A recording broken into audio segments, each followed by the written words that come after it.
here by video and phone.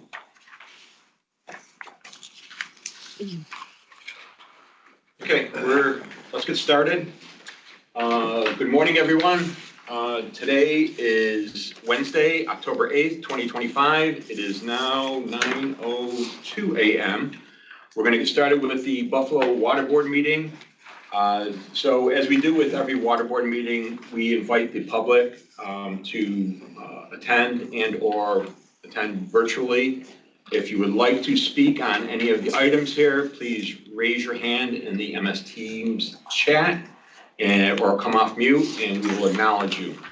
So I'm going to turn this over to Connor, and Connor's going to go over the roll call and housekeeping issues, and we'll get the meeting started. Thank you, Mr. Sutherland. Good morning, everyone. This is Connor Branahy with GHG.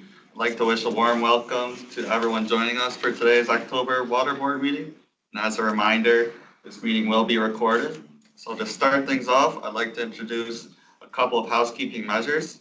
Number one, to reduce the amount of background noise, we kindly ask you to stay muted until you're ready to speak. And at the time you're ready to speak, please state your name and affiliation for the record. At this time, I'll begin taking the roll call, starting with the board members.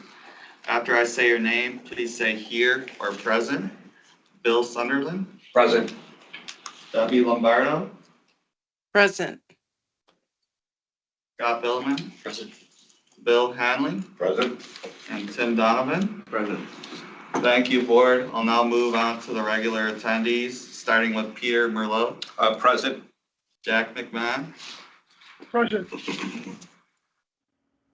Fouad Ara. Present. Charlie Martirana. Present. Damon Sykes. Present. David Hill. Present. Doug Foltz. Present. Kelly Lee. Present. Bill Ferguson. Present. Stephen Waldvogel. Present. Dustin Steiner. Present. Matthew Adam. Present. Zach Cox. Present. Damon Rand. Present. Pat Thornton. Present. Jeff Mays. Present. And now I'll move on to anyone who I didn't call, starting here at Colonel Ward. Is there anyone I missed? I think we're all good. And is there anybody I missed online? You could unmute yourself. I think we're all good online too. So at this time, I'll. Connor, there was a phone up there and there's that Jack. That's Jack. That's 77 number. Okay, Jack, thank you. Just Jack. Thank you. So I'll pass it over back to Mr. Sutherland for the rest of the meeting. Thank you, Connor. All right, board, if you will look at the draft agenda that we have here to look and see if there's any additions, subtractions to be amended to the agenda. I do have one that I'd like to add to it. It would be item 12, which would be executive session. So other than that, if there are any other additions or subtractions?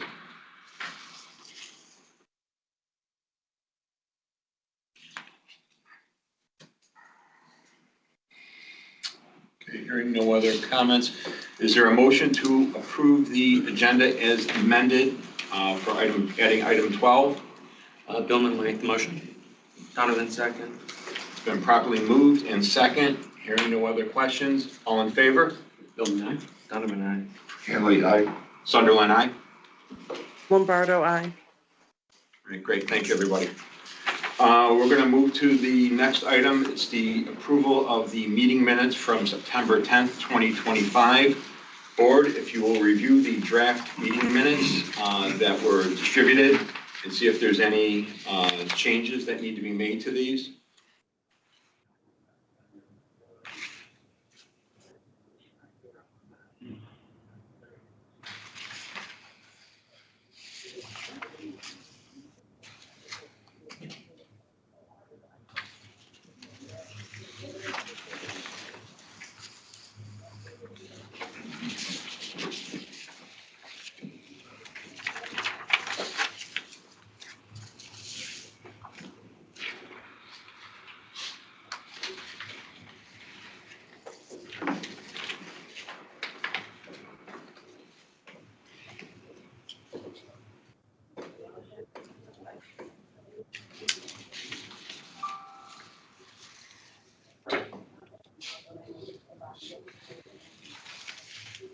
Board, is there any amendments that need to be made to the draft meeting minutes from September 10th?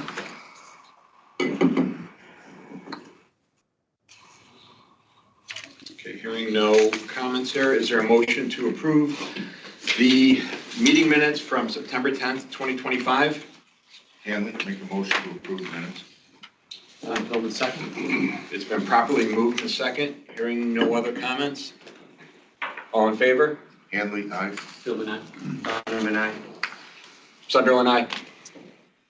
Lombardo, I.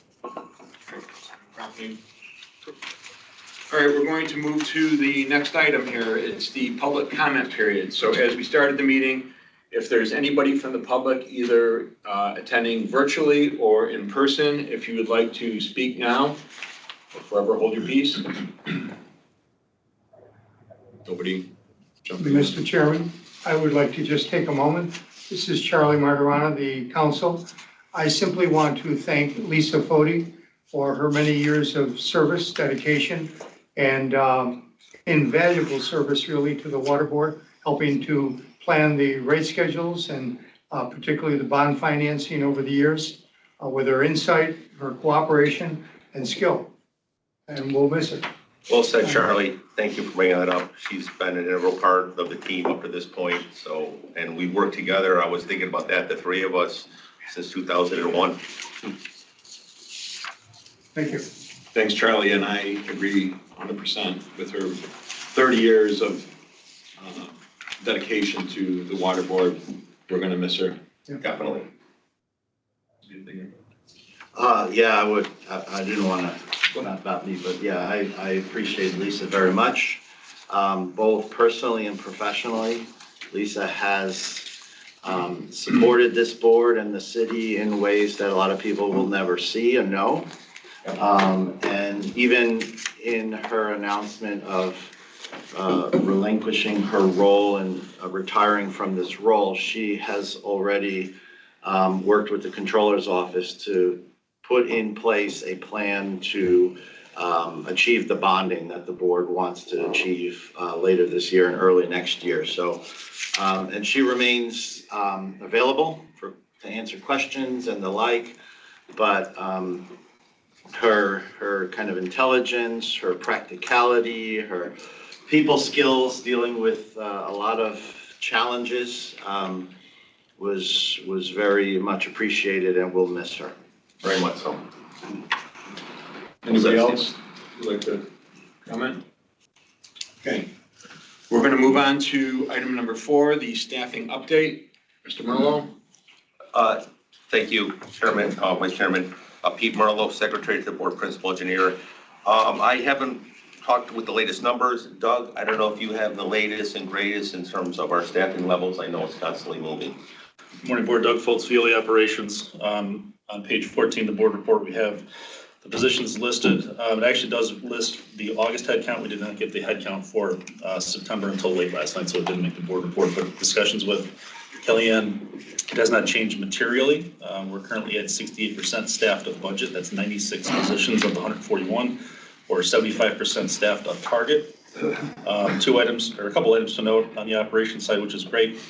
We have 2 assistant field plant operators that are taking their walkthrough to get licensed in the next month or so.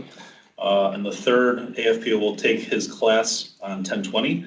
So the idea is they will move up to filter plant operating positions, which will put us at a full suite of licensed operators for the filtration plant. So we'll have to backfill the AFPOs, but that's a good position to be in. We currently have 3 pumping plant operators at Mass Ave with 1 processing and 2 at Colonel Ward. So we're definitely moving in the right direction from an operations perspective. Can the AFPOs be backfilled with MAWs? Yes. Is that a progression line? Or promotion line? It is, yeah, Okay. yeah. As well as open competitive, so that's an easy one to fill. Anything else? That's all, thank you. All right, we're going to move on to item number 5, the Kensington Tank Sculpture Project. I don't know who wants, Charlie, do you want to Sure. take this Thank one? you.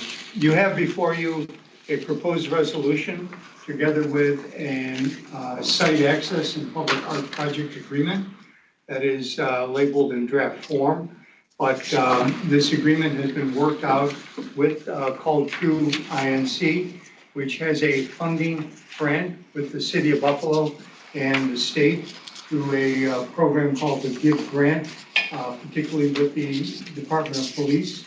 And they have designed a project called the Elder Circle, which is depicted in an attachment to the funding agreement. And it would be a set of artwork objects that would be placed on what is currently vacant land around the Kensington Grider water tower. And it's my understanding that the folks in the water division and Veolia have worked out where that location might be. There's a concrete pad that they would put there, and then the artwork on top of it. Significantly, based on my understanding, that installation would not adversely affect any of the water tower or the underground water facilities that are there. But there are rights that are reserved to the water board and to the city of Buffalo in the agreement that if there should ever be a need to excavate or remove, then you would have the right to do that. They would also, Call True and its contractors would have to consult in advance with the Division of Water and Veolia to be sure that any installation is acceptable to them. And again, not harming or adversely affecting the water system facilities. So there is no rent that's going to be charged, but it is a project that enhances or promotes goals that have been established through the police department for the community. You have before you a screenshot showing the circle area that would be there. And the agreement runs until 2035. Significantly, the installation should be done within space of a year. And the once Charlie, installed. can you go back to the installation map of the, oh, sorry. That one, no, the bigger picture. Is that a sidewalk being installed that connects the tank, or is that already there on the diagonal right here, kind of this? What does that say? That's existing. Okay, thank you, never mind. Okay.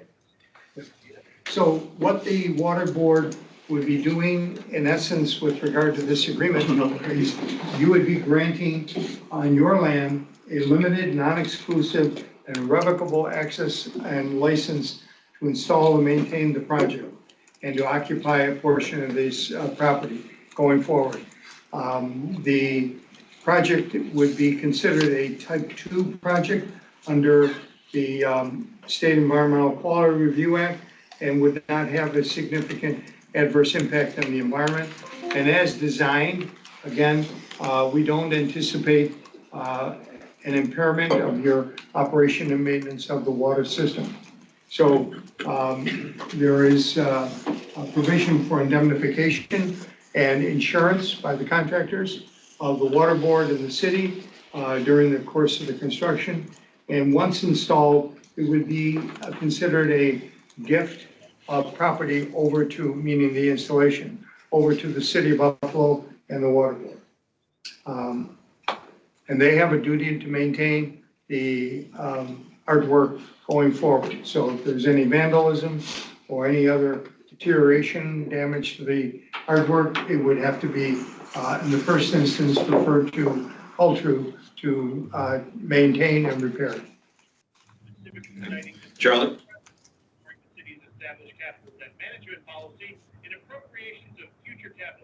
Somebody's got to mute. Can you mute him, Matt? Yeah. Charlie, thank you for working on this project as expeditiously as you have, because we haven't done many of these permanent access agreements on here. I have walked out to the site and personally looked at it, and I think this is going to be a great enhancement for the site and for the neighborhood. Someone was listening to the controller story in the background. Was it you?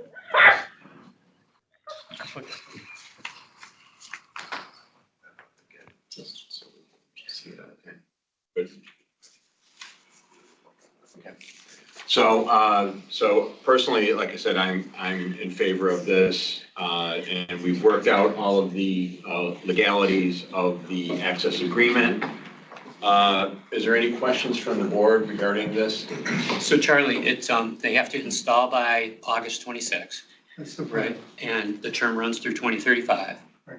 And if for any reason, we have to go in there, and remove the installation to repair and maintain, we have that right. Yes, And I see you built in a maintenance account, correct. so $10,000 that has to be withheld from the grant to hold just in case. That's what Cultural agreed to do. And the police department has agreed as well as the grantor. Great. Thank you. Sure. Any other questions from the board? Okay, is there a motion to approve the water board resolution for access and use of the property at Kensington Ave and Grider Street? Billman will make the motion. Donovan will second. Been properly moved in second. Hearing no other questions. All in favor? Billman, aye. Donovan, aye. Handley, aye. Sunderland, aye. Lombardo, I. Okay, thank you. All right, we're going to move on to item number 6, the residual handling upgrades and time extension. Mr. Merlot? Yes, thank you, Bill. Pete Merlo, Secretary to the Board Principal Engineer for the City of Buffalo Division of Water. What you see in front of you is a request for a time extension to our residuals handling improvement project. And in essence, what this project is, is in final completion, is the installation of our lagoon, a pump station, and now this is the final piece, which is the installation of new tube settlers in our thickening tanks. This is all part of the sludge handling process. If you were out there for the tour, I mentioned there are really 2 processes we do here. We treat water and we manage solids. This is part of that solids, we call them residuals process. So we have money in the construction contract. We want to give the contractor the go-ahead to go order these materials. These tube settlers are in those 2 circular basins that were installed with the mounted hills that go up to them, and they were right installed between the plant and the treatment plant. You probably walked by them several times. They treat and remove solids from our backwash water. We backwash our filters, we accumulate solids. They are then thickened in our thickening tanks. That thickened solids go into our lagoon for further management and dewatering so they can be hauled off-site. That water that is decanted from that process is either sent back to the head of the plant for further treatment or out to the canal if it meets both solids and chlorine concentration. So this is the final piece. It's not an increase to the construction contract. We're fortunate to have funding left to complete this phase. That's why the delay. So we have asked the contractor if he would be willing to hold the contract open. He can say, I'm done, walk away, and we're good to go, but we don't get new tube settlers, which have become a maintenance issue. They are at the end of their useful life. They are a plastic composite material, and they're at an angle, and they break up over time, and they have been found in our sludge pumps. So it's become an operational challenge. So we have opportunity to get this work done now. Again, there is no increase in the construction contract. There will be a subsequent increase in a couple months when we have the mod sale, and you're probably talking maybe $30,000 for Arcadis this time to be out there inspecting the work and make sure it's done properly, make sure they coat the steel. There's also some coating of the steel and the material that supports this as part of these improvements because they're out there, the metal's corroded, you're taking this down. We have a spec to actually clean that and apply the proper material on top of that. Again, extending that useful life of that asset. I don't know, Doug, I think that touched all. Any question on the process and the reason for the extension? No questions? All right, is there a motion to extend the contract timeline for this work for Arcadis to June 30th, 2026 via change order? Handley, make a motion to approve the time extension. Billman, second. It's been properly moved in second. Hearing no other questions. All in favor? Handley, aye. Billman, aye. Donovan, aye. Sunderland, aye. Lombardo, I. Thank you. All right, we're going to move to item number 7, the water tank inspection services. Mr. Merlo. Yes, Pete Merlo, Secretary to the Board Principal Engineer for the City of Buffalo Division of Water. In front of you is a request to increase our water tank inspection services contract. which is with our consultant GPI, Greenman Peterson, and they really have served us very well in terms of analyzing our tanks, understand the coatings that go about, understand the analysis, and really trying to provide myself, which I provide to you, board, is what does that asset look like? What's the longevity? Where are we in the capital plan? Do we need to prioritize it? So this contract has had a series of inspections from ROV, which is a remote operated vehicle that is inserted in each tank while the tank is in service. The benefit of this is the tank doesn't have to be taken out of service, which is very costly and operationally a challenge because you're removing the tank from your system, you're cleaning it, you're disinfecting it, you're putting it back into service. So that was the first phase, was that ROV inspection that was done under this. We inspected Hancock Tank in South Buffalo, Ferry Tank behind the Youth Detention Center on East Ferry, and we are going to be doing Manhattan Tank, and we did the interior of Grover Tank. We did the exterior. We want to make the interior was in good shape as well. This is now the completion of that. We did the ROV in those tanks. We wanted, and we actually took Hancock Tank and Ferry Tank out of service. We cleaned it, we inspected it. The good news is, board, that tank is in great shape right now. So in other words, we're still going to have to do something in terms of rehabilitation of that, but you have some time. It can be positioned in your capital program. It may be able to be extended based on other priorities. So that evaluation is critical to understand that. What we're asking for is an additional $5,000 to complete the inspection work and the Grover tank, including the ladder and the access. This will complete it up to this point. I actually am going to ask and be coming to you for a subsequent increase when the new bond fund's available to continue these services so we can do the same thing at Manhattan. Manhattan is a 5 million gallon ground storage tank on the intersection of Manhattan right near Amherst. We'd like to get into that tank and do the same thing, and we'll probably need another $10,000 in that contract. The existing money, there's about $10,000 left in the bond sale, former bond money, that if I don't use it, it goes back into debt service. So there is no impact to the budget. I don't need to wait for the new bond sale. I'm asking for $5,000 to complete this phase right now and increase GPI's contract from $75,000 to $80,000. Any questions on what we're doing and the reason for the increase? And what was the reason for the increase? Was it labor?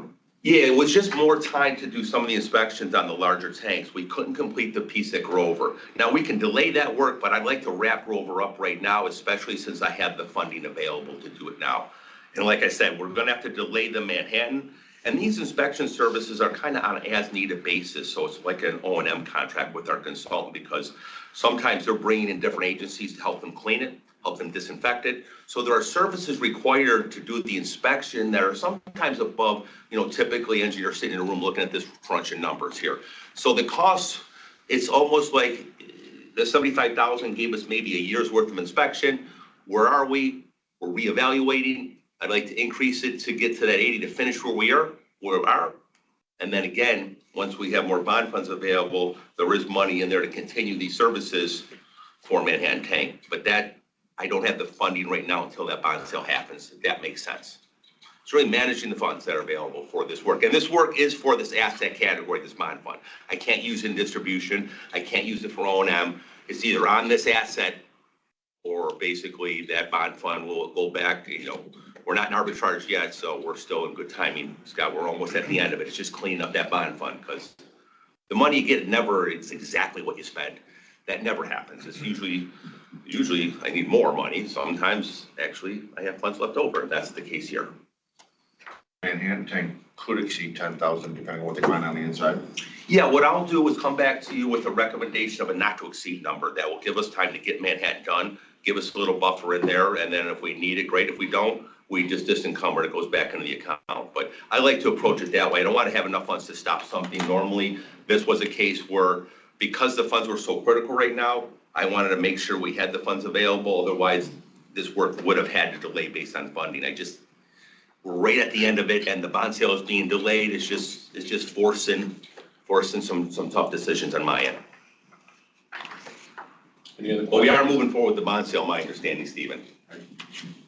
Which is good. Any other questions regarding Thank you, board. Is there a motion to approve the change order to GPI on the existing purchase order for the tank inspections in the amount of $5,000? I'm going to make a motion to approve as written. Billman second. It's been properly moved and second. Hearing no other questions, All in favor? Donovan, aye. Billman, aye. Hamlet, aye. Sunderland, aye. Lombardo, I. Thank you. All right, we're going to move on to the next item here. Item number 8, the claims. I don't know who wants to handle it. I don't know, Bill, David Lee reached out to me. I basically said, I don't believe he needs to be here for this. They were very busy. My understanding is all the questions were answered. I don't know if, Charlie, you want to take the lead and just say this is a claim for, I think, a little over $7,000, and I can actually finish if you want to add anything. I would just point out, this is Charlie Martirana, counsel. There is a general release that the Department of Law has worked out with 865 Elk LLC and John F. Otto Jr. And they are in anticipation of receiving $7,220 in settlement of the claims that are made here. They have agreed to release the City of Buffalo, the Water Board, and specifically the Division of Water, and all persons involved with them. This is a complete discharge without any admission of liability by the City of Buffalo or the Water Board with regard to whatever the claims are concerning this particular matter. And so I think based on what we know from the law department and certainly the broad range of this release, it would be recommended to approve. Thanks, Charlie. Also, board, there is a budget allocation every year of $50,000 in the O&M budget for claims.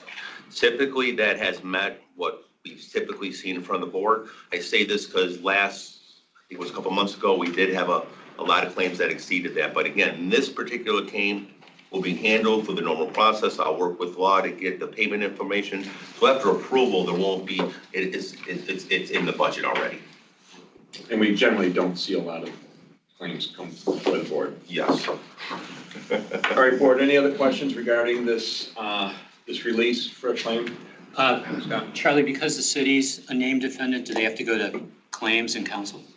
I mentioned it would. I don't know for sure, but David Lee It does. and Rob Quinn would know better. Okay, Yeah, I've talked with that about those before. okay. Thanks. All right, is there a motion to approve the claims general release for 865 Elk LLC and John F. Otto in the amount of $7,220? Bill Lynn will make the motion. Hamlet, second. Been properly moved and second. Hearing no other questions, all in favor? Billman, Hamlet, aye. Donovan, aye. Sunderland, aye. Lombardo, I. Thank you. Brian asked that we delay the limit account until he's here. He says he's just a few minutes away. He wanted to participate in that discussion. Okay, great. All right, so we're going to jump over item number 9, the limit accounts, and we'll go down to the GHD monthly report. Sure. Stephen Waldvogel, GHD. Couple things just to keep you up to speed. We have initiated the bonding process with the Comptroller's office. There was some concern relative to the Comptroller's refusal to sell city bonds. A judge ruled on that, and apparently she has agreed to move that forward. I don't know exactly how that's impacted us, but staff in her office have told us they anticipate we can sell bonds by January. Okay, so our initial schedule was to sell bonds in November. They're telling us now that's impossible, but by January, that's the plan. So they will be going out for RFP for a financial consultant and an underwriter, excuse me. I think they have their financial consultant already, but once they have the underwriter in place, then a formal schedule will be put together. So in some sense, that's very good news because there was a lack of clarity there previously. Yes. You saw my email. I don't think they gave me an exact date. Would you say for bidding purposes, because unfortunately I did release those 2 bidding based on the November timeline, so we have to stop those 2 bids. When I'm meeting with one of our consultants today, would you still say a February time frame would be a good time to have contracts ready to go. I'd like to have them through the process, so once when I go to the board for recommendation of award, we know that sale is up, and I think it's February, but Greg didn't seem to be very specific on that answer, and I wasn't sure if there was someone known, or if there's something I'm missing. I just want to make sure, or if he was, or was he just concurring with that timeline, were you saying? Yeah, I think no one is able to give a guarantee on specific dates. I think that's as simply what's under this issue. This normal process, as you know, takes us 2 or 3 months generally, and depending on how the team works together and how quickly the city can deliver on the preliminary statement and so on. So I would say February is probably a good time to have contracts finalized, so that you can move forward maybe. And since I'm going to be meeting today, I would like to ask your professional opinion. Once you're into that time of year, you're past the holidays. So don't count the holidays this time that people are going to crunch numbers. You don't want that too for these 2 jobs. So almost once you're into that time, you're almost like, okay, what would be an appropriate time to bid in January? So we're probably talking February, March, no matter what. It seems like that would make sense. I think that's more than enough time for the bond sale, given what I've heard.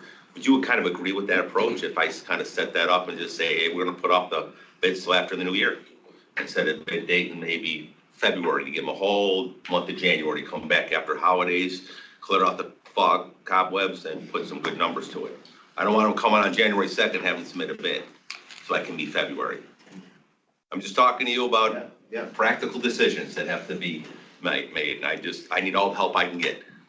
Yeah, if you're looking to encourage a competitive process with as much participation as possible, you have to consider those things, which I think is in the city's best interest.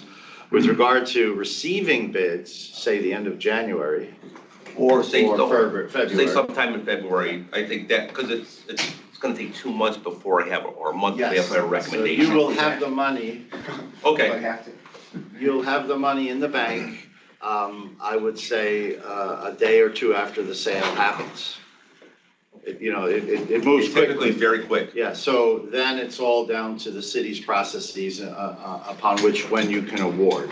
All right, so I'm just going to set up a February bid date for both of them, Steve, and that should give us some time and give them time to get to the holidays. Okay, thank you for that aside. Sure. Is it the only 2 bids that are impacted by the delay? 3. What's the 4th? That's the 3rd. We haven't advertised Hypo yet. I don't know the schedule for Hypo, so Hypo may be impacted, it may not be. But right now, we have 2 on the streets.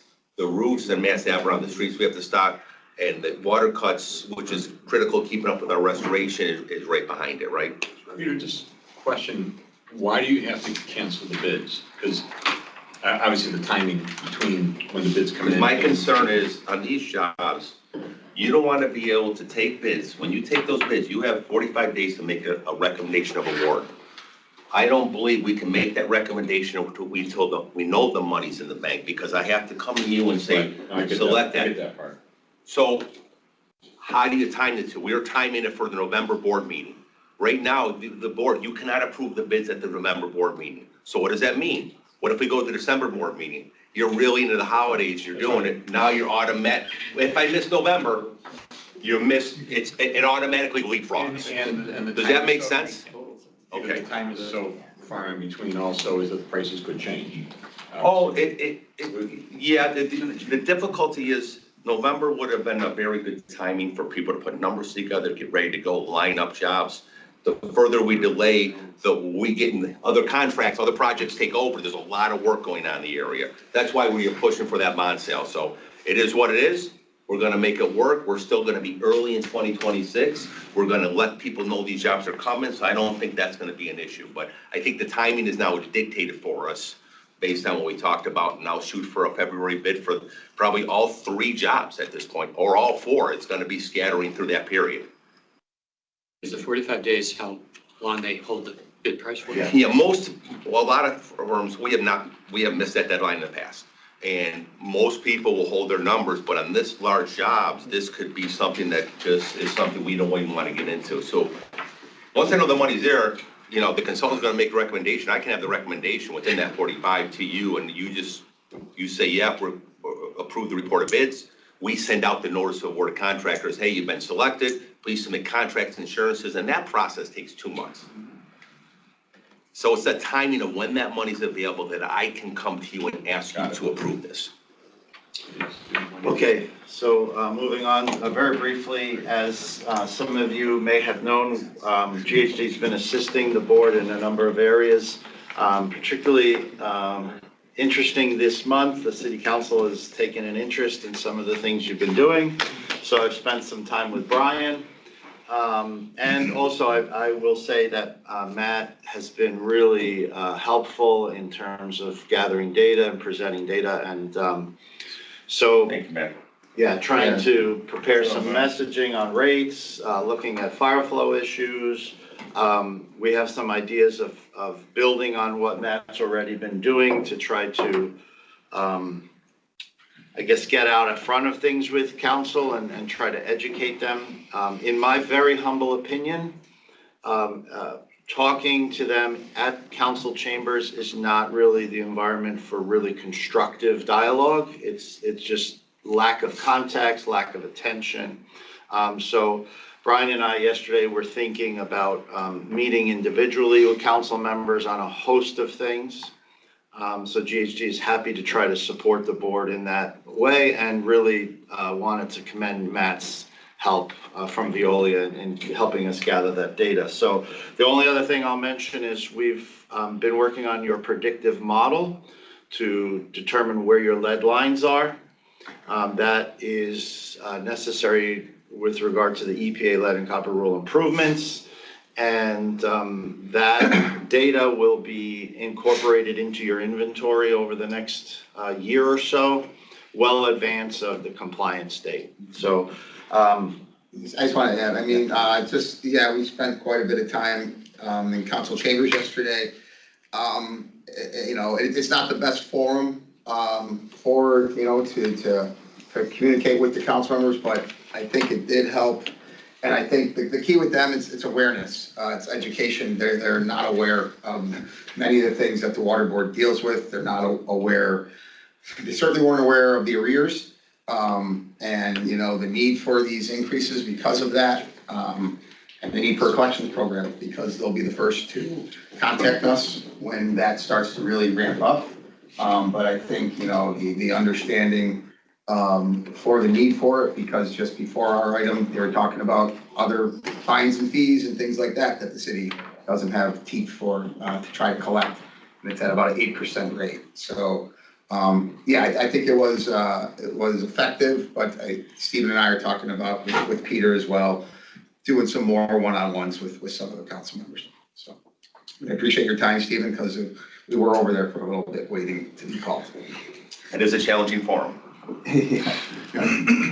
Hi, I'm Phil Ferguson, city accountant. Just want to chime in again. Is there any serious thought to moving forward with having the delinquent bills attached to the as a tax lien? I know we couldn't do it a decade ago under our old system, but now that the tax system is on Munis, I'm not sure why we don't do that. I mean, that would help solve this problem. Yeah, no, and INREM is proceeding forward for the first time in several years as well. That is being put in place. That will go in 26, but no, I think that has to be considered as part of our collections program, absolutely. We don't want to shut off people's water. We don't want to take houses, but we need to use the mechanisms we have available to collect these outstanding balances. If I can say, We are one of the few cities that don't do it. Just want to make that point. One of the very few cities that don't attach the delinquent water bills to the tax liens. Yeah, several fees and things Buffalo doesn't attach because they can. There's legislation, I think, passed in 19 or so by the state legislature that permits these things, and we just haven't used it.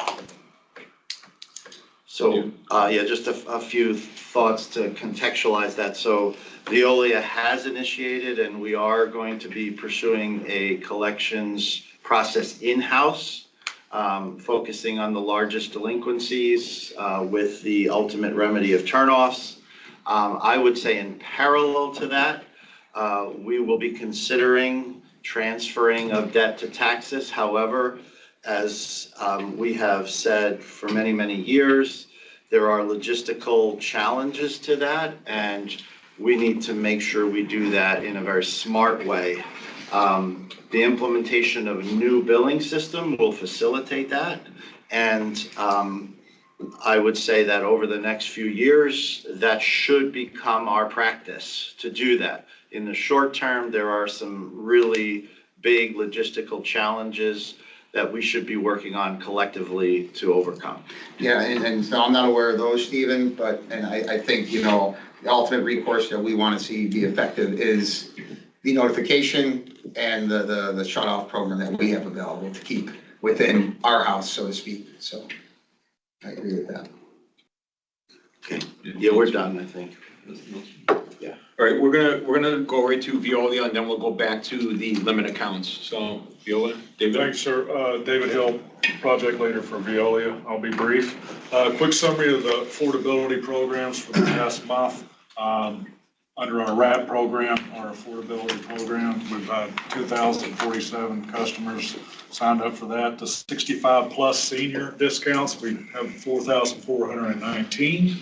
Our promise payment programs, we have 113 active customers enrolled in that. In the Buffalo water payment plans, 477 enrolled in that. For the month, the roll replacements came in at 9. Yeah, would you scroll to that page? No, it's down.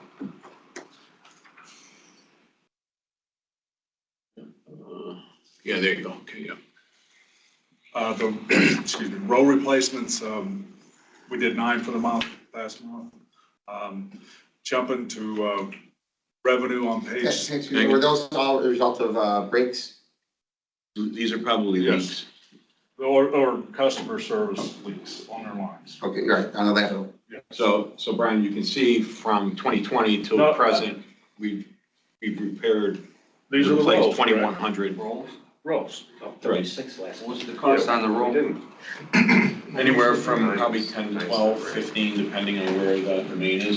I'm just trying to see, is the 9 this month, what were those triggered by? We're figuring that there could be an error.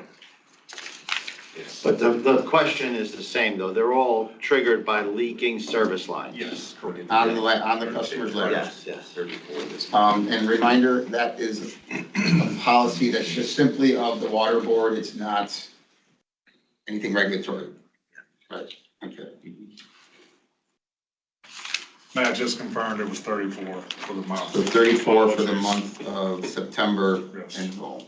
Michael, the question was asked, a typical customer roll replacement 10 to, could be 25 depending on where the main is, correct?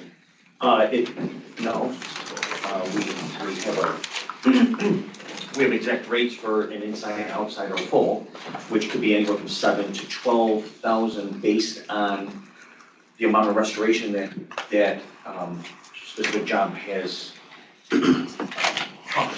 So if the leak has been happening for a while that we're unaware of under the ground, and all of a sudden they open up the street and half the street needs to be paved, that's all part of the roll program, the restoration. So sometimes they get up there, some in the $18,000 range, some there's no restoration at all. It's all in the grass. So the restoration is the real driver of what kicks these numbers. But the actual rate of the replacement is anything from 7,000 to 12,000, depending on length and street. Again, just because I'm not fully familiar with the policy that was enacted, we're not responsible to do that. Meaning, if a customer has a lateral currently that breaks tomorrow, today, we are not responsible to replace that, correct? Yes, there is a regulation that the water board has in place. A policy that the water board It's has. actually built into the regulations of the water board. So there are rules that the water board established, and in essence, it says if the lateral is broken, then it is the responsibility of the property owner to replace it from the dwelling to the main at their cost. So whether it's lead or whether it's anything else. And then later, the water board adopted a replacement program for lead lines. And that has been on a gradual basis where, as I understand, when the water board was replacing the main, it would go in and replace the lateral connections at that time. And then that evolved further, that when a property owner Had a leak or a had a break. leak or a break, because you cannot repair a lead line, the whole thing has to be replaced. And again, the water board has stepped in at its expense to replace that. So, yeah, so again, so I understood that, so that like under the tariff or whatever we wanted, the rules of the water board, originally the responsibility of any issue with the lateral was the customers. Correct. Then later a policy was adopted Which is to, separate. right, to replace it out, okay. All right. Charlie, when they adopted that plan, did they adopt a way to pay for it? Or just say that we're gonna replace these? Well, at the time that it was adopted, there was the benefit of the American Rescue Plan funds. So those were federal monies that were being made available to the water board. And therefore, as I recall, there wasn't a concern about trying to find an independent source of money for that project. And they were drawing down on the American Rescue Plan funds to do that work.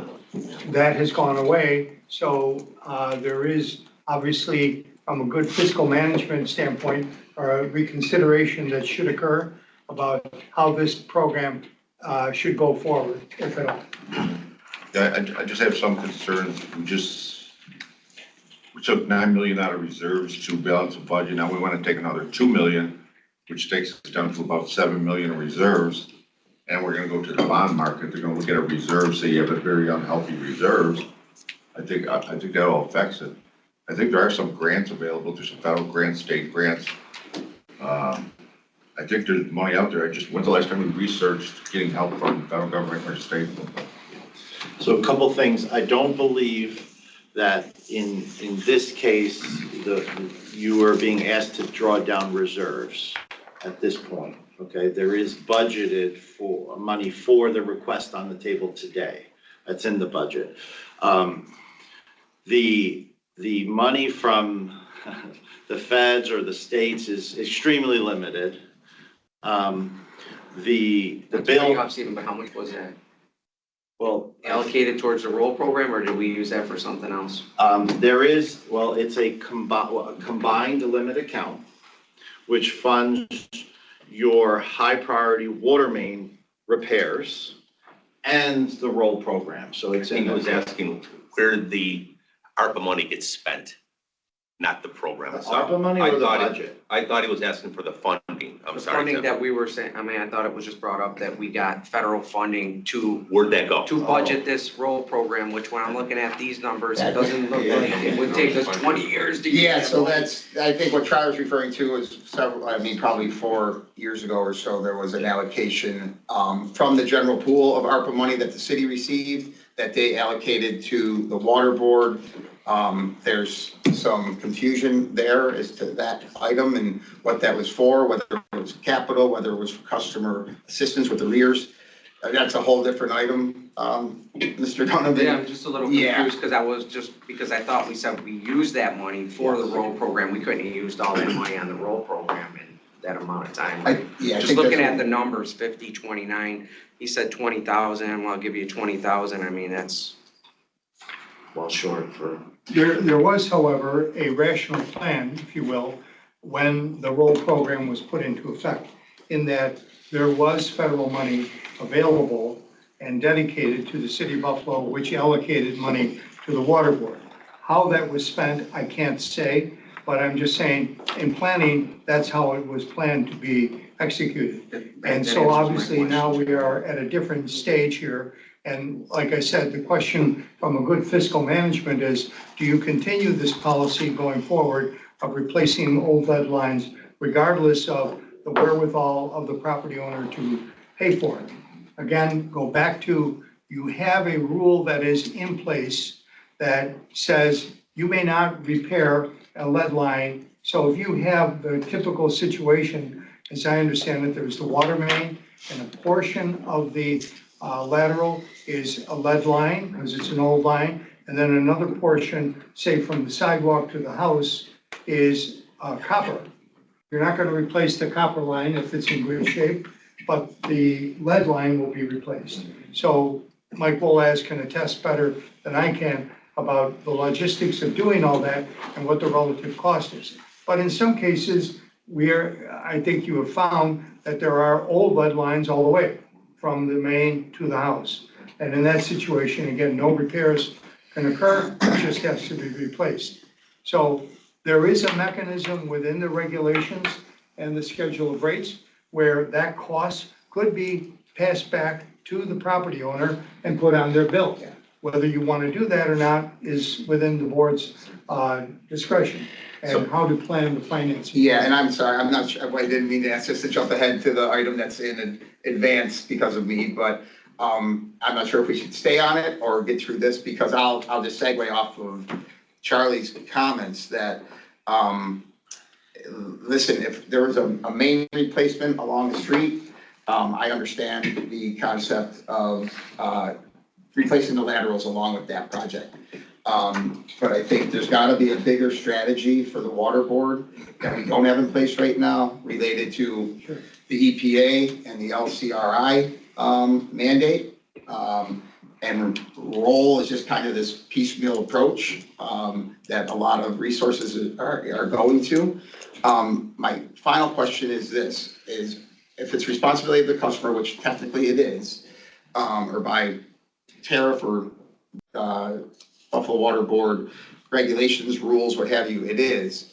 When you say they can't replace with lead, so the customer, I think that's a known amongst contractors, Stephen. I mean, if a customer's gonna take on replacing that lateral and it's a lead lateral, I assume that contractors aren't replacing that with a lead service. So that wouldn't happen. So let me back up 1 second. Okay. So to contextualize this, when the board passed the local regulation that prohibits repair of lead, okay, so if a lead line is leaking, you're not allowed to repair it because that creates a disturbance of potentially lead exposure to the residents. You have to replace the whole thing, okay? So typically, if you had a lead leaking line, you just go in and repair it. A plumbing repair would be a few $100s, you know, subject to whatever. Okay, that historically you could repair a line. That is prohibited now. The lateral you're referring to? Yes, the service line. Now you have to replace the whole thing, so it turns into thousands of dollars. And there was an understanding that our customers can't afford that, and so this policy was adopted. And by the way, there was some ARPA money and some other funding that might be in the short term cover it, but there was never an expectation that this would be funded externally for the long term. It was kind of a short-term gap fix so that our underserved or low-income customers wouldn't be facing a $10,000 bill because they can't have a plumber fix their line, okay? That's how I understood it. So you are now facing the reality that this problem is much bigger than those 30 or 40 every year.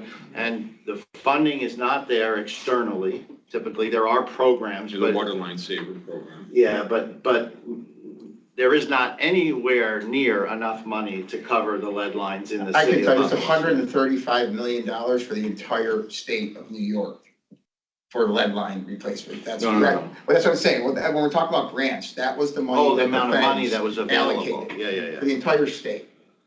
Yeah, We need probably 900 million ourselves. Hey, Brian, maybe we should Yeah. table this, because this roll thing is a whole another big.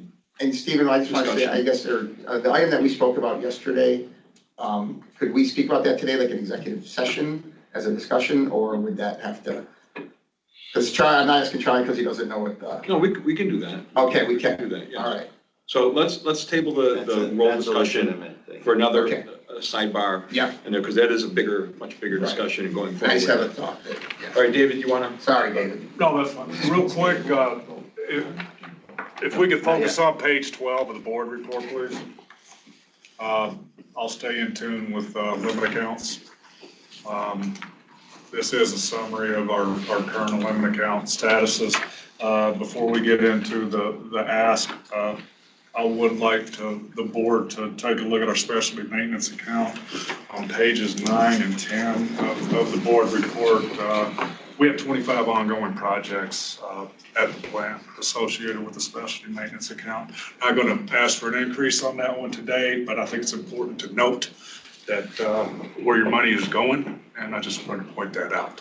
I've concluded, Mr. Sunderland, so if Nothing else? nothing else, okay. Thank you, David.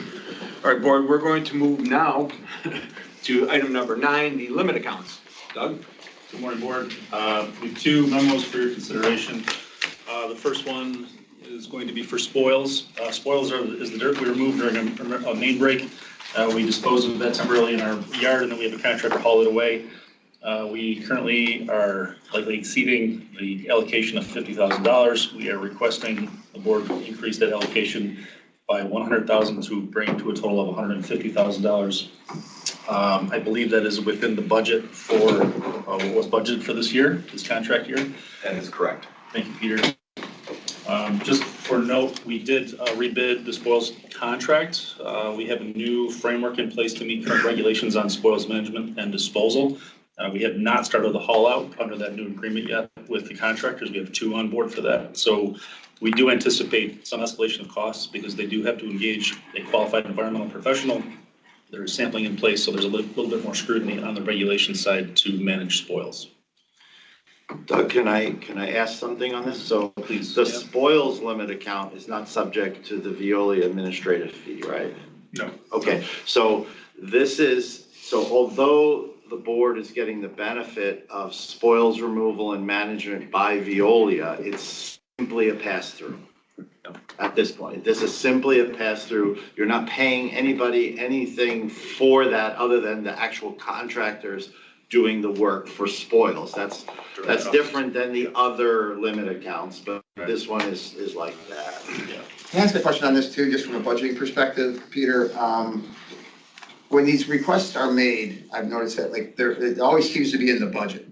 But Veolia is coming every meeting asking for an increase in the allocation, which, kind of feels like, a change order type thing when you're dealing with a contractor. So, I mean, if it's budgeted, why do we have these consistent asks for increases in allocation? So one of the things, Brian, that we've done in previous years is that we know historically what these limit accounts will be, and we've funded them in July. We funded them the full amount, what we thought. This year, we've done it in increments. So to your point, we can, in July, we can fund these through the whole year where we anticipate them to be through what the budget process is and be done and managed to that. Or we can do incremental funding. Right, there's budget certainty to these accounts and there's cost certainty to us. And to Bill, your point, they're not coming consistently because these always do seem like they're changes. Just a point to note, a little history.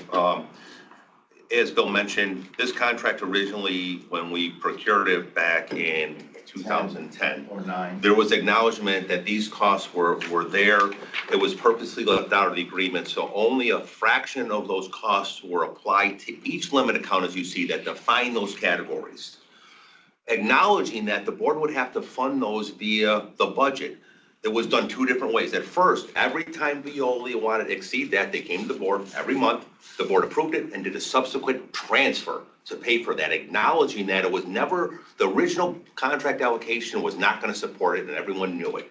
But to get it through at the time, they didn't want to put all those costs in there. So the costs were being added later. Every month, they would match what these invoices were. The process, the board asked us to come back instead of coming month to month, budget it in your budget. Instead of doing transfers, we work with the controller. Now we have and Lisa, we have a $7 million allocation for these limit accounts.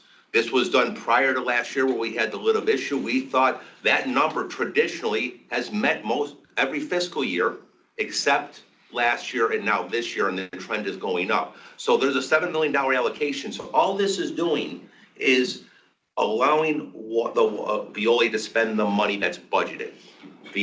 The allocation of the contract authorized because the contract's authorized. Every time you increase the budget allocation, so it's more a procedural issue. So Veolia has the authorization to spend the money, but it was always planned to be so. This year, we worked with Veolia to make sure we had the numbers, knowing that the numbers based on projection, we are not going to have enough in the budget to cover the limit accounts. And I asked Doug to come back and get a projection to you board, because some of these are going to be increased. Your distribution limit account is not going to last till the end of the year, or the roll program is going to need 2 to 3 million in our estimates. That's going to have to come from somewhere. Now, you can suspend roll and maybe reduce that amount of allocation if you want to, but either way, you cannot, in my opinion, stop repairing mains. So there is going to be an increase. These costs are real. It's been a heavy distribution year. You can ask Mike Wolaz. It's been probably one of the heaviest that I've seen in a long time with some of the work, the large mains. So it's coming, and we just want to make sure. But I wanted to explain the context as to how we got here. But, I mean, these costs, in my mind, should be projected. I mean, whether it's main repairs for cost for distribution, they should be projected at budget time, and that amount should be put in there. Because this seems like it's a $7 million purse, and depending on where it's needed, Veolia is going into that account. We have allocations. We can do separate That's what I'm saying. These should be in line with whether it's distribution, whether it's spoils, that total should be set, and they should. And that has been within set, that and total, there's unless emails out there, it's really, been defined. you know, a unique circumstance that then we deal with this. It just seems like we're looking at these every board meeting versus in the unique circumstance or special circumstance that could be needed. So if distribution, if we projecting that based on history of the last few years, that we're gonna have more breaks, then we have to budget accordingly at the beginning of the year. And if at some point that needs to be adjusted, we look at it. But I think right now, I mean, and just my conversations with other board members as well, it just seems like these things are continually approved versus just set and trying to stay within on time, on budget, so to speak. You know, My question, how often do we? Ferguson, hey, Peter, can I jump in for a second? I share those concerns. I've shared those concerns for years. I see your point about wanting to have the set budget for Veolia and looking at some of the bigger ones on a case-by-case basis. But there's always an issue where we're not budgeting the expenditure. That's always, we're taking it out of O&M, and that's not in the original budget. I think a solution could be to have a budget, almost an unallocated limited account line that we can reallocate on a case-by-case basis as needed. But I think we need to get that into the initial budgets because we do keep on going over a year. Sorry, Bill. I mean, I understand that, you know, projections don't always meet expense side, or there's an emergency, or, you know, we lose something in the system that is way more than budgeted.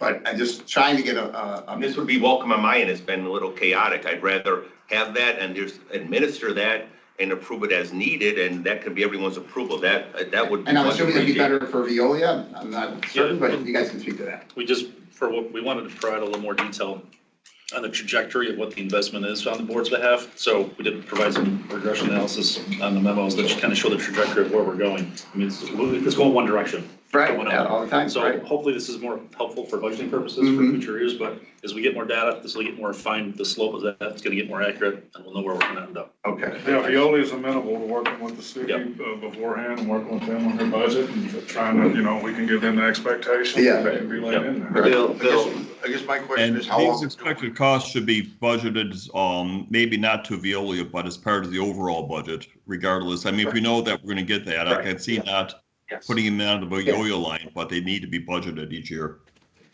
If I can just say one more bit of context, there's a lot here and it's confusing. Last year was a bit of an anomaly, and the board asked Veolia to run a lot of things through limit accounts that were not originally budgeted. Okay, so for the first 5 years or whatever it is, 4 years, this was chugging along smoothly. We had the budget. In fact, we did both. The first year, they came every month and Peter said, you made a transfer. And then Bill got tired of that and said, no, let's budget the whole year. We budgeted the whole year. Yeah, right? And then last year happened where the board made a decision to run the fluoride improvements through the limit accounts. That was an emergency. This wall out here was falling down. These structures are coming apart. And so there was millions of dollars of emergency spending that was not budgeted, that was pushed through the limit accounts for timeliness and efficiencies. And then we came to you as a new board. Unfortunately, we asked you for this big transfer. Right, and that was an anomaly. Peter's doing his best to budget it. We all agree with your comment. So today, what I don't want to get today confused. Today, I believe Veolia is asking for an increase to their authorization that goes up to the budget, that's in the budget, okay? So nothing will be impacted if you move forward with those authorizations. However, because of this trending upward, Veolia is already telling us that they're going to exceed some of the budget, say, later in the year. Correct. I don't know when, like maybe February, March, where we will have to come back and you will have to go to reserves if you authorize it. The hope is that we will have bonded by then and replenished your reserves with another 10 to 12 million. Or collected some. Or outstanding collected a bills. lot of outstanding bills, right? So you can debate roll. That's a legitimate discussion because you don't have to pay for private services. It's just been the policy. Yeah. I suggest you shouldn't debate repairing your water mains. Okay, No, so right. those are in the same limit account that Veolia is drawing from. And those are large breaks that happen overnight, that you don't have crews and they call out contractors. That's something I think you have to do.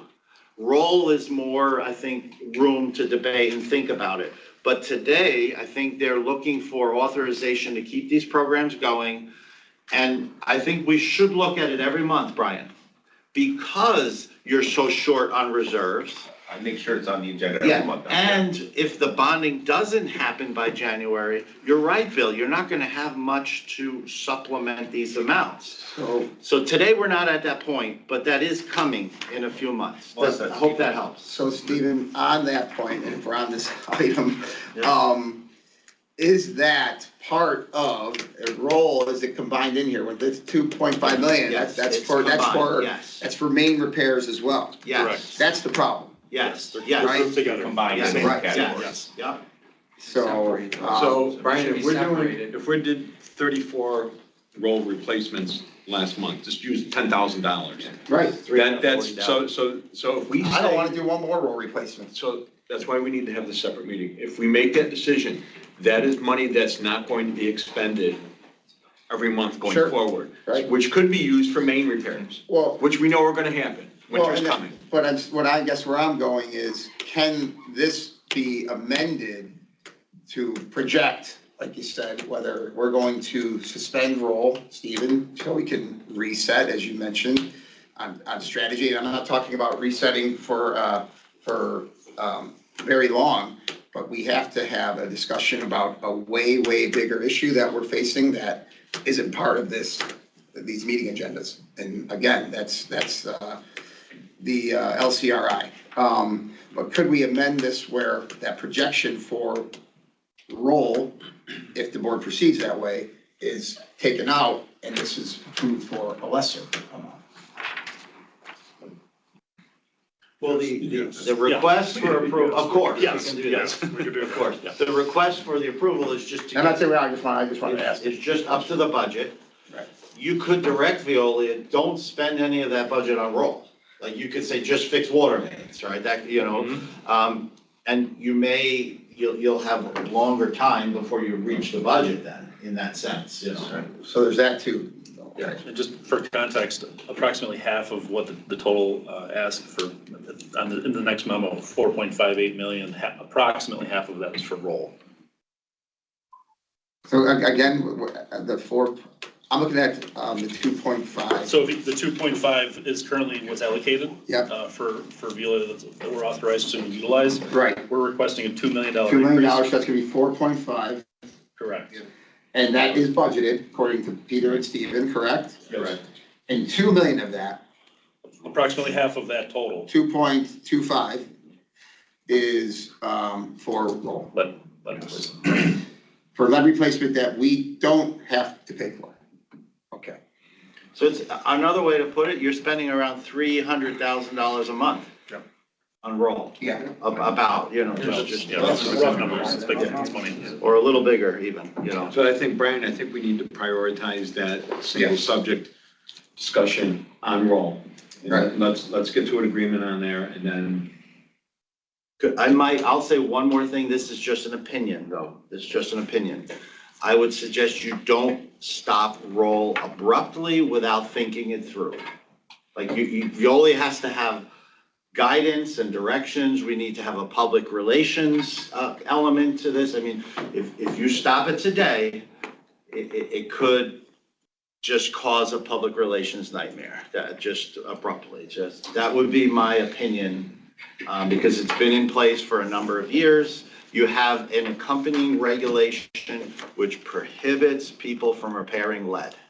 So if you're gonna enforce that, and then you have a low-income household that has to spend 12 grand on the lead line, you're at an impasse, because they're not gonna do it. And you're gonna turn their water off. Steven, we don't know if they have to do it under the LCRI. We don't know if they'll let us in their house. No, but your rule, your ordinance says you can't repair it. So, you know, you have an ordinance. But I guess, can I ask on that? And I mean, maybe the lawyers in the room can speak to this. How did the water board adopt an ordinance that, I mean, did the city council adopt this as well? No. Is it an actual ordinance? The water board, to your question, has independent ability to establish rules and regulations for the operation and maintenance of the system. And that is not within the jurisdiction of the city anymore. Once upon a time, and there still are ordinances that were never removed from the books of the city ordinance system. Perhaps the. That apply to water. Right. Okay. So perhaps the current charter commission might look at that. I don't know. I have previously discussed with the corporation council that those should be removed to avoid confusion, and it was just something they didn't want to pursue at the time. So my point is that you have independent rules and regulations, many of which are similar to what the city of Buffalo used to have. For example, fire hydrants. Those are your property, and there are old ordinances that you can't hitch your horse to a fire hydrant. So we carried that forward, we just deleted the horse. So, but is the lateral our property?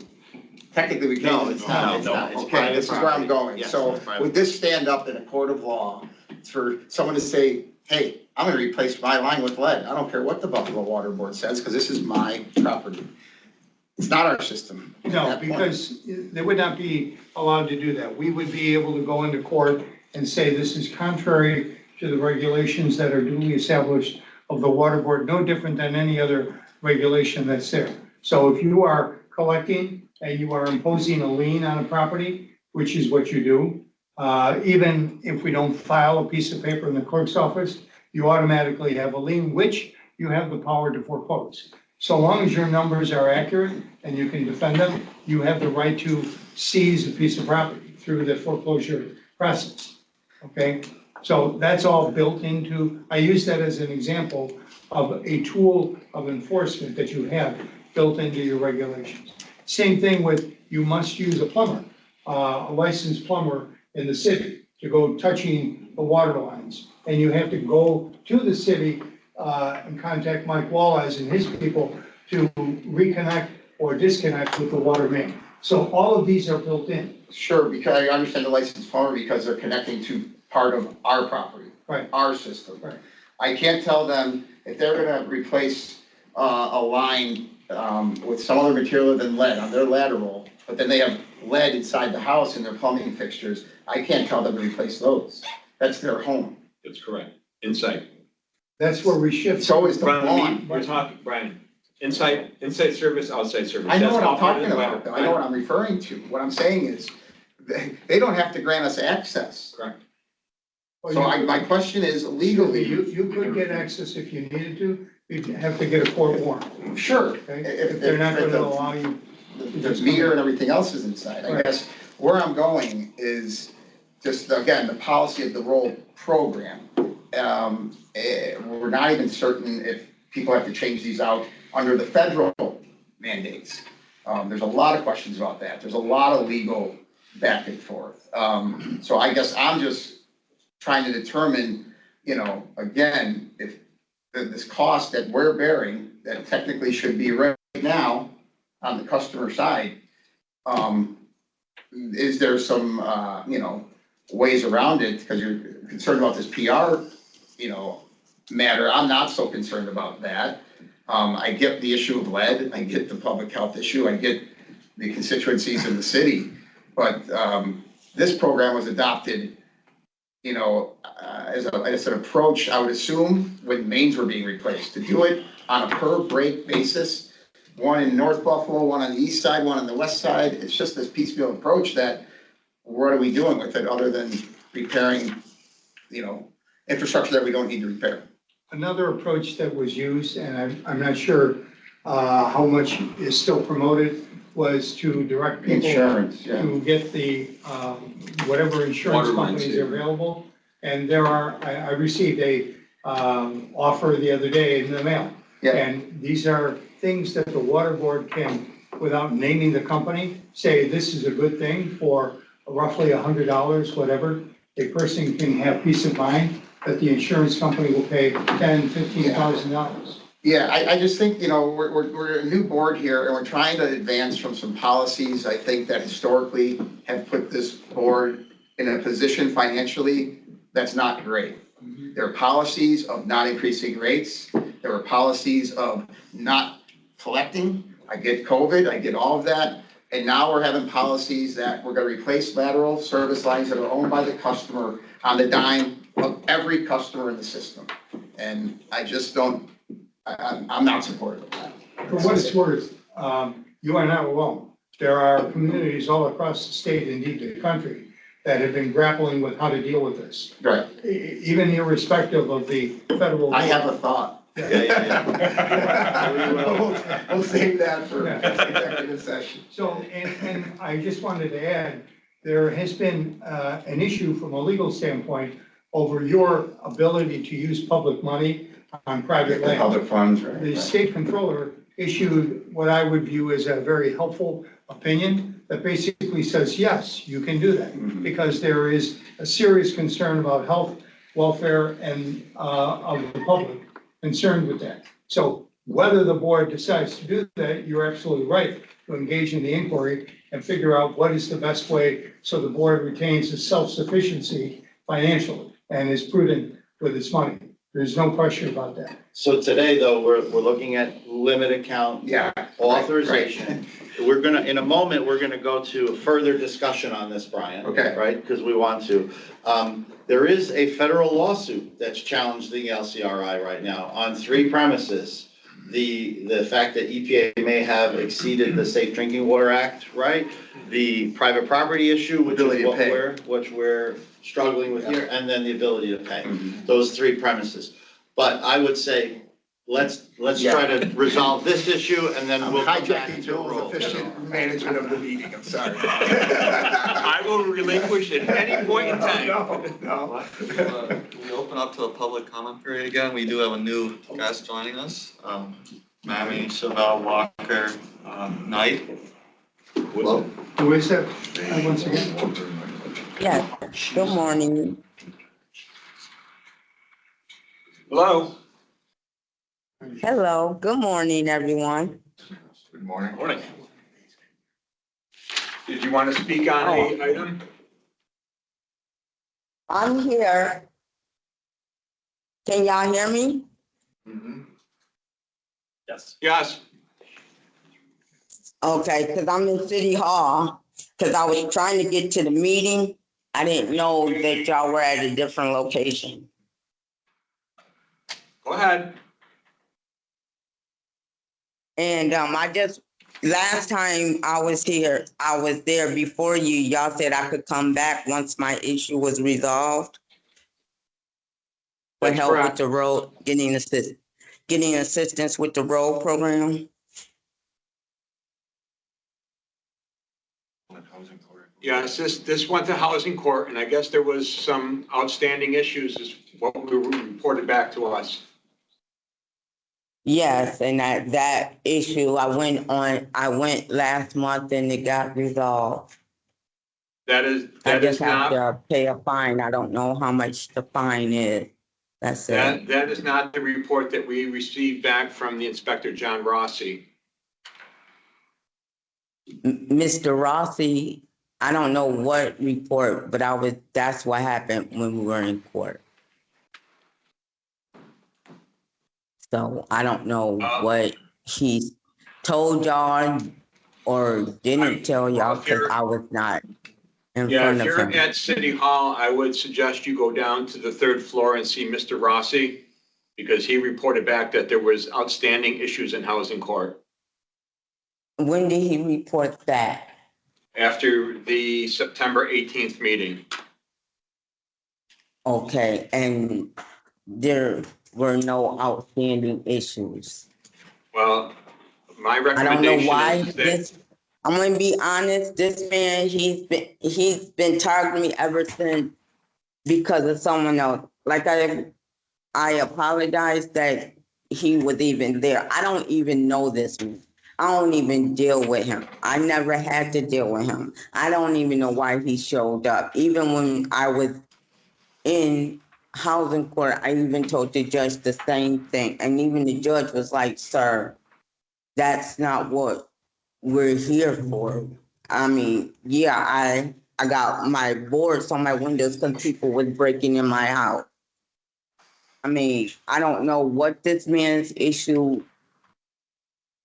is against me, why he has this gripe, whatever. All I'm trying to do is get assistance to get water, like service, have help water, no lead in my water, just like any other person. Y'all asked me, and I don't know what more. I don't, I would like y'all recommend said, that you go see not Mr. every I would homeowner has funds to sit up there and pay $15,000 to a plumber for something that if the road program is supposed to be for old lead lines, and that is what I'm asking. I mean, I don't know I would what recommend that you more go I see can Mr. do. Rossi. As long as you're at City Hall, I would recommend you go see Mr. Rossi, because what was reported out is that there are still outstanding housing court issues. No. Sorry, you can't act until Mr. Rossi's report. So we cannot act or make a decision one way or another until the issues with housing court are resolved. So I would recommend that you go see Mr. Rossi as long as you're at City Hall right now. He's on the 3rd I floor. will do that. I will All do right, that. thank you. Thank you.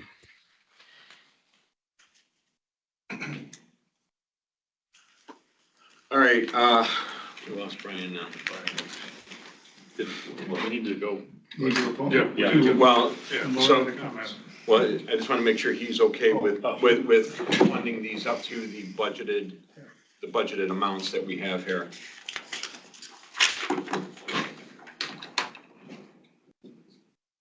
Wait till he gets back.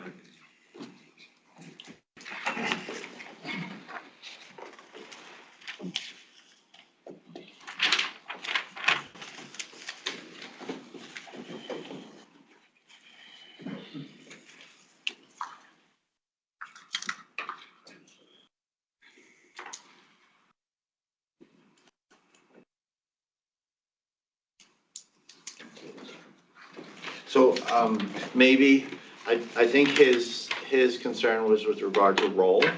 Maybe you could move forward on the spoils one. You answered most of my questions on spoils, but I was Go ahead, asking, Frank, is there a reason, I mean, it's gonna be 5 years, we're looking at about a $200,000 expense.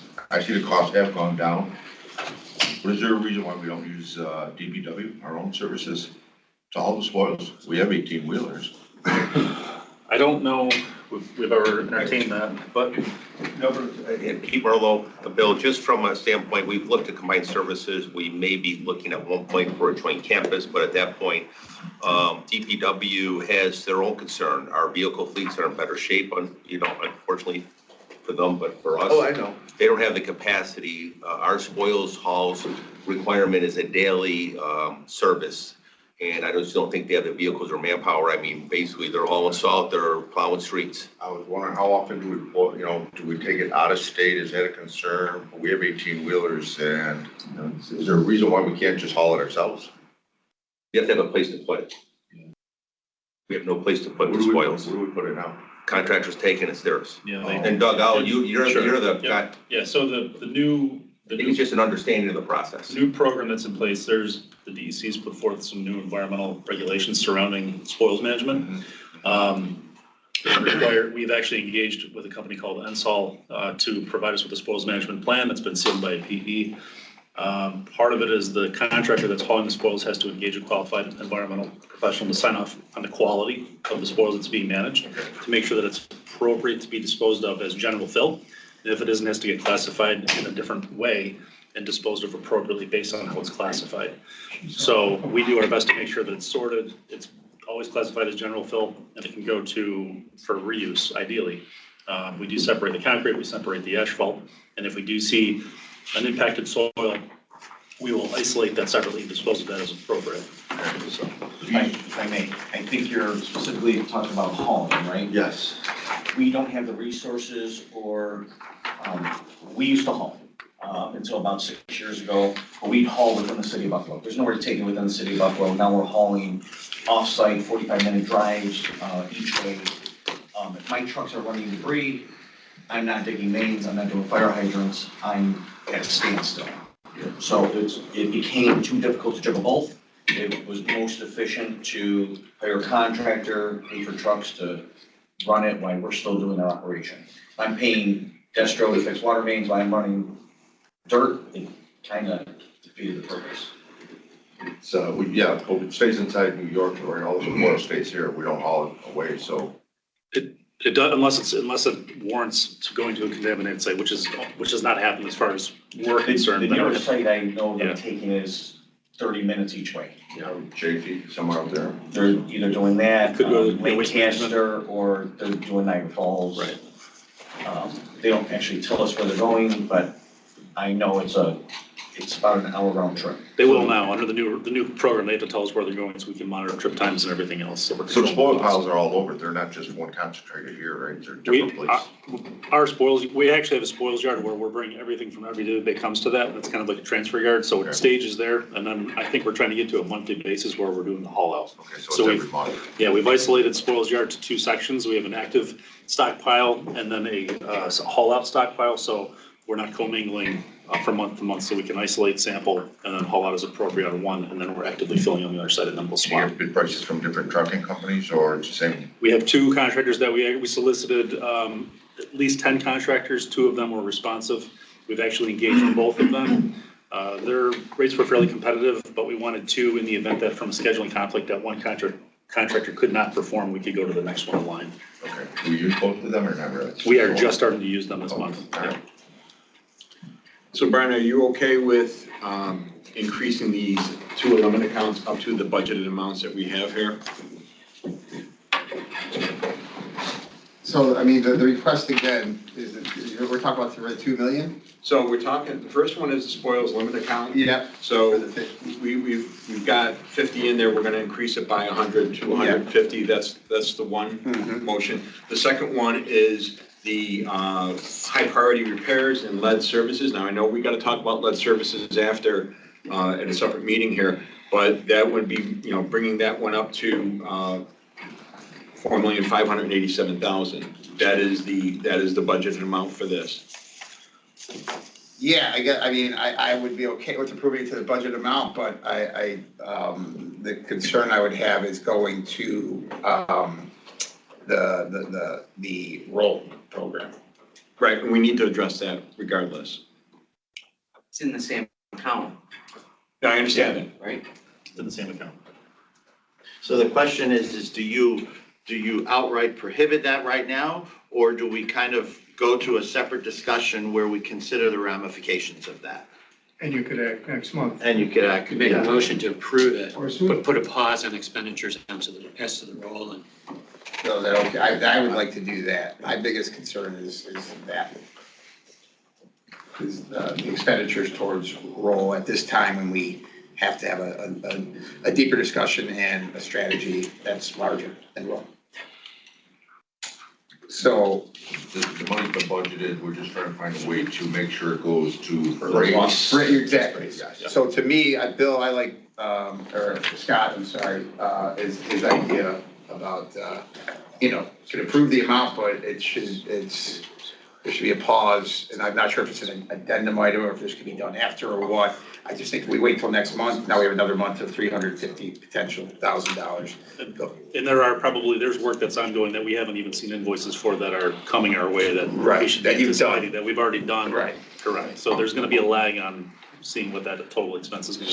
So you want to state it as we are approving up to $4,587,000 with the Caveat or the note that. restriction of not to be expended on roll, as there is a pause on that program right now. Would that, excuse me, be for additional ones, because as Doug just said. Yes, that would we be have for some ones not completed, yes. Underway. Yeah, or underway, yeah. What about from Mike's standpoint, if we've already committed to customers that we will do them under roll, take care of them under roll, I think then we would have to stop advising them that they qualify for the roll program, because there's probably some set amount of customers that we've already told we're gonna do it.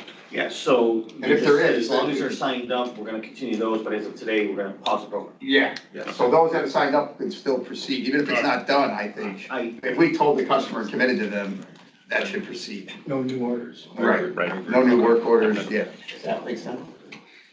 Yeah, that makes sense. It's the policy. No, it is what it is.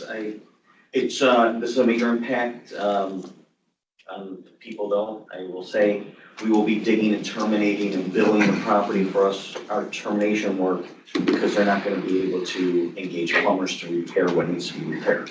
I thought, but these are projects, these are ones that are already underway. Yeah, but I was just going out to notify 70 off of our leak detection program. So we're about to notify 70 people over the next 2 weeks about them having a water service leak, so.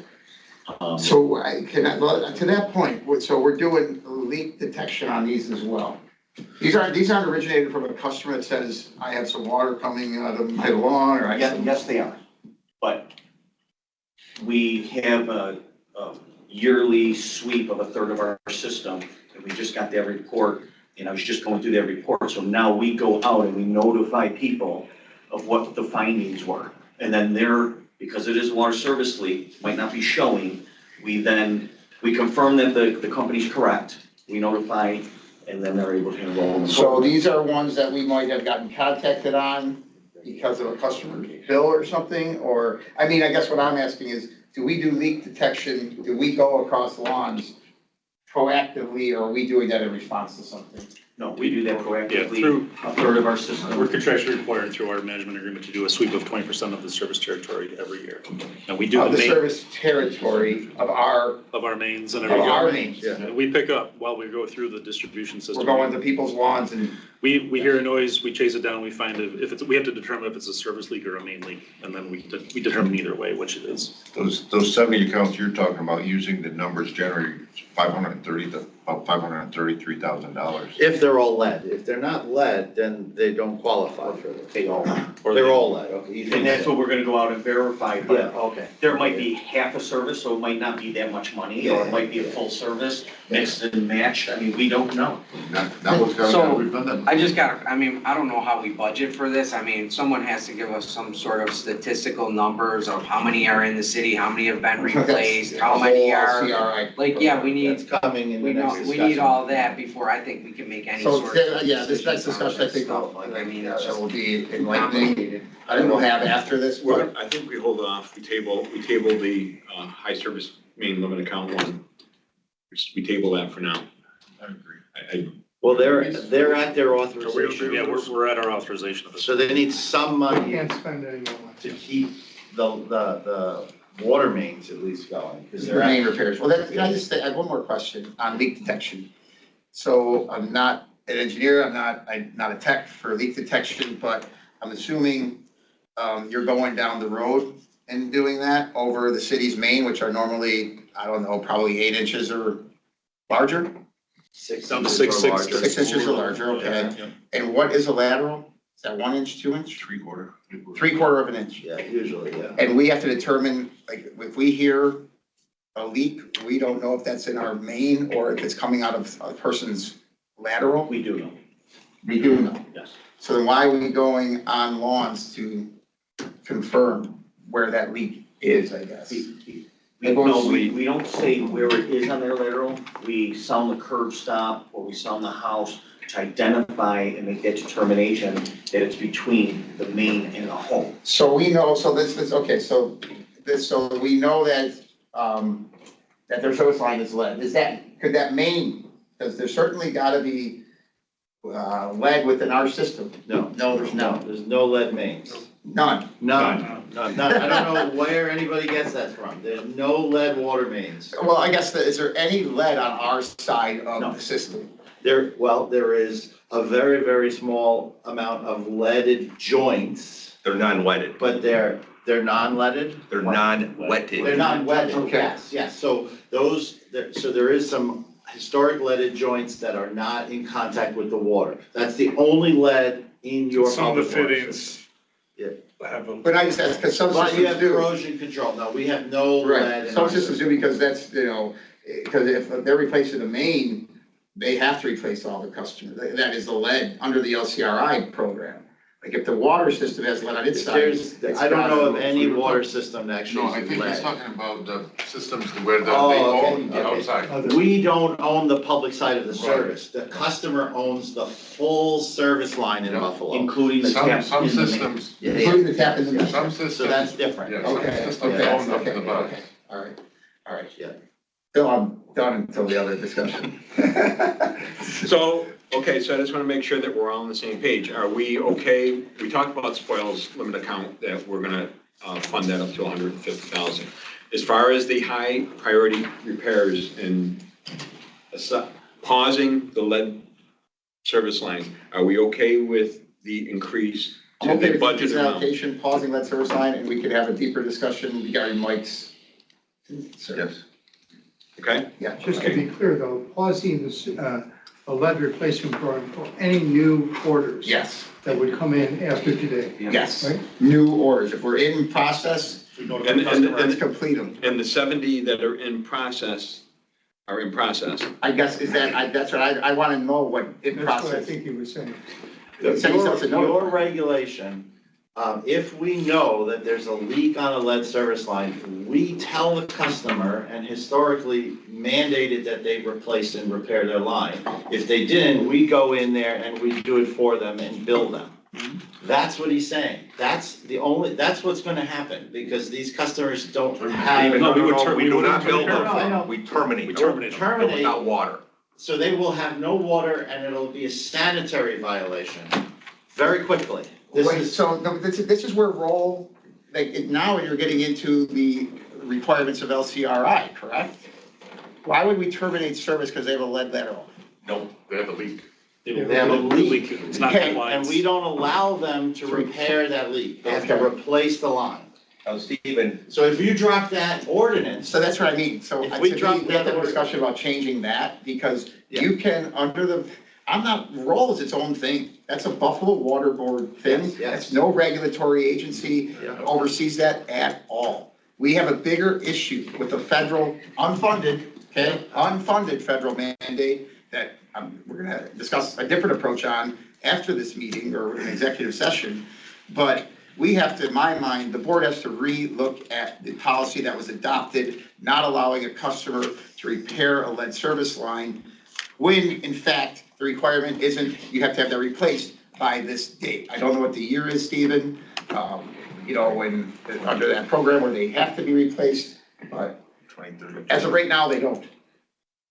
Okay. And according to Peter, the source water is pretty damn good as far as coming out of the tap, right? Meeting the regulations. Yeah, our water quality is excellent, our earthen phosphate is excellent. David, you had a question? Yeah, I don't want to confuse this discussion, but I must ask if the board intends on pausing the pallet replacement program when a customer gets a results of 2 above 5 parts per million. They're entitled to get a service line replaced currently, and that's funded out of roll. Are we going to pause that It's program? a totally different situation in my mind. Okay. That's a quality issue. Okay. Right? So we're not going to pause that. I think what we, But that's under roll, so that's. well, it can come out, it can come out of. Can you it contextualize the can come out numbers of for roll. Yeah, it's Yeah, essentially what are less the than numbers? It's essentially Right. less. It's just a handful. Right. Yeah. But There's been a That's handful. not leak, it's just high. High sample. It's high coming out of sample the tap. results, that's correct. Just something to be aware of. Because we test for, I'm assuming customer wants to test, we test. Yes, that's correct. And Brian, at one time in the discussion before that policy was developed by the board, there were some of us that suggested that you still repair the lead service and then follow up with testing, and let the testing dictate the quality, see where it came back, but that was not. And that's where I'm going. We may have to look at that right now because of the financial impacts of this, because we're not aligned with the bigger federal mandate. So to me, I just think, roll has to be paused for new orders. When Mike says that 70 are about to be notified, I don't know really what in the process or to what extent in the process that is. But I'm okay with, as far as me personally, that is in process, that customers have been informed that it's gonna be replaced. If they haven't, then I don't, that to me is, it's excluded. Okay. I do believe that that's going to amount to about 30 30 each for like the next 2 months, just for what it's worth. So we're still gonna show roll replacements for at least a couple months, just. Just clear the meeting books, that clear, deadline. right. Send it what's in the queue. Right, that's, yeah, that's. Or do you have any other questions regarding what we're going to be asking for permission to increase with the caveat of pausing new lead line replacements? And the only thing is we probably should be real clear of what we consider committed to do the work. What have we committed to? If anyone's relied on us, so that 70, I don't know how many in that 70 is in that commitment. That's not new. They haven't been notified yet. Not new. They have not been notified yet. No. So we don't send them out. Are Well, we? you can notify them, when we got a water leak. So, All right, I'm gonna try the first one. okay. Is there a motion to approve the spoils limit account? Yeah. Increase by $100,000 to $150,000 going forward? Hanley, make a motion to approve the spoil limit account increase. Bill Little seconds. So it's been properly moved in second. Hearing no other discussion, all in favor? Hanley, aye. Bill Little. Donovan, aye. Sunderland, aye. Lombardo, I. Brian? did I'm you here. wanna- Yes, Spoils, you vote on spoils? yes. Okay, all right, then that's been moved. All right, the second motion we're looking for is to increase the high priority repairs and lead services. The increase would be $2 million, bringing it up to $4,587,892.72, with the caveat or provision that all new roll lines will be paused until further notice. Is there a motion to approve? Bill Little, make the motion. Donovan, second. It's been properly moved in second. All in favor? Bill Little, aye. Donovan, aye. Hanley, aye. Sunderland, aye. Who will die? Lombardo, I. All right, thank you. All right, is there a motion to move into executive session For litigation purposes. for litigation purposes? Hanley, make a motion to go in executive session. Bill Little, second. Lombardo, second the motion. It's been properly moved in second. All in favor? Hanley, aye. Bill Little, aye. Donovan, aye. Sunderland, aye. Lombardo, I. All right, we're going to, once we come out of executive session, we will come out of the main meeting, but everybody else can be adjourned at this time. Thank you. Thank you. Sorry the meeting went so long. We good for November 12th? Yeah, sorry. Oh, I'm sorry, yes. Next meeting, November 12th. Is that okay with everybody? Second Wednesday of the month? City Hall likely? No, we're gonna have it here.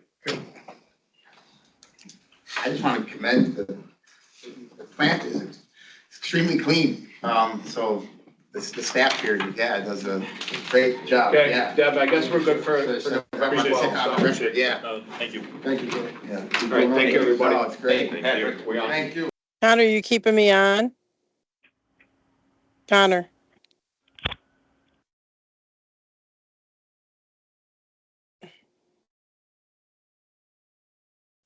Did he?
I'll be back. I gotta charge my phone and